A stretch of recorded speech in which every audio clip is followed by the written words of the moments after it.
शुरू करता हूँ अल्लाह के नाम से जो बड़ा मेहरबान निहायत रहम करने वाला है। अस्सलामु अलैकुम दोस्तों, वेलकम ऑन SGA स्टोरीज़। पुराने वक्तों की बात है कि किसी इलाके में एक गरीब किसान और उसकी बेटी रहते थे।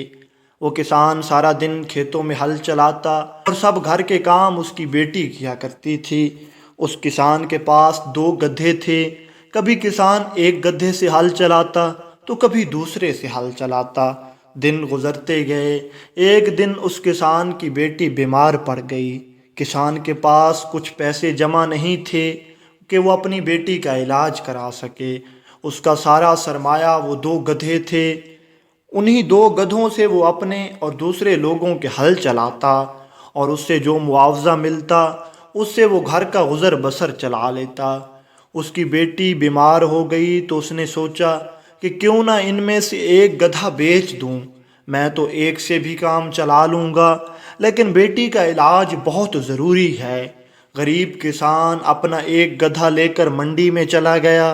सारा दिन वो मंडी में खार होता रहा, लेकिन उससे गधा किसी ने नहीं खरीदा। शाम को वो बेचारा बहुत परेशान थका हारा मंडी से वापस घर आ रहा था कि रास्ते में उसे एक मुसाफिर मिला। किसान गरीब तो था लेकिन नेक दिल भी था। मुसाफिर ने किसान से कहा कि मैं एक मुसाफिर हूँ और मुझे एक रात रहना है। क्या मैं आपके यहाँ एक रात क़याम कर सकता हूँ? क्योंकि किसान एक नेक और शरीफ आदमी था, इसलिए उसने इजाज़त दे दी और अपने घर ले गया। रात को जब उन्होंने खाना खाया तो मुसाफिर किसान से पूछता है कि तुम परेशान लग रहे हो, तुम्हारे साथ क्या मसला है? किसान ने सोचा कि ये मेरा एक रात का मेहमान है, इसे अपनी तकलीफ़ बता के परेशान करने की कोई ज़रूरत नहीं। और किसान ने कहा नहीं, कुछ नहीं हुआ। लेकिन वो मुसाफिर फिर पूछने लगा। जब उस मुसाफिर ने ज़िद की तो किसान ने उसे बता दिया कि मेरी बेटी बीमार है और सुबह से लेकर शाम तक मैं अपना गधा बेचता रहा, लेकिन मुझे कोई ख़रीदार नहीं मिला। वो मुसाफिर किसान से बोला कि अगर मैं तुम्हारा गधा ख़रीद लूँ तो क्या तुम्हारी बेटी का इलाज हो जाएगा?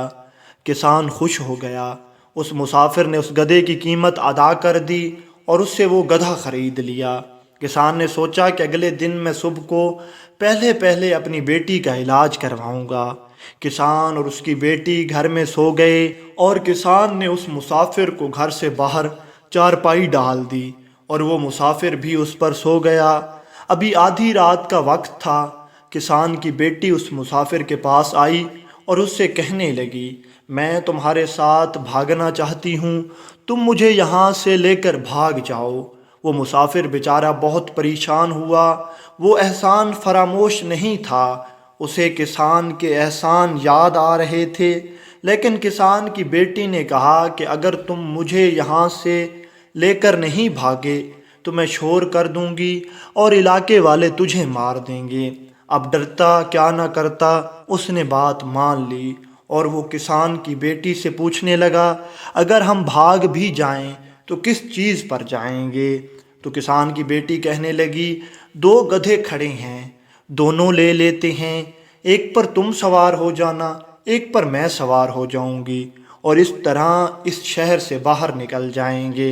अब किसान की बेटी और वो मुसाफिर एक एक गधे पर सवार हो गए और वो शहर से निकलने लगे। शहर से निकलने के लिए एक छोटी सी पानी की नदी को क्रॉस करना पड़ता था। जैसे ही किसान की बेटी और वो मुसाफिर उस नदी में से गुज़र रहे थे तो वो दोनों गधे पानी में बैठ गए।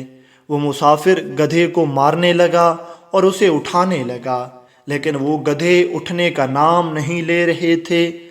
तब किसान की बेटी उस मुसाफिर से कहती है, इन्हें तुम मत मारो, इनकी माँ भी पानी में बैठ जाया करती थी और जब ये भी पानी में से गुज़रते हैं तो ये भी पानी में बैठ जाते हैं और बड़ी मुश्किल से उठते हैं।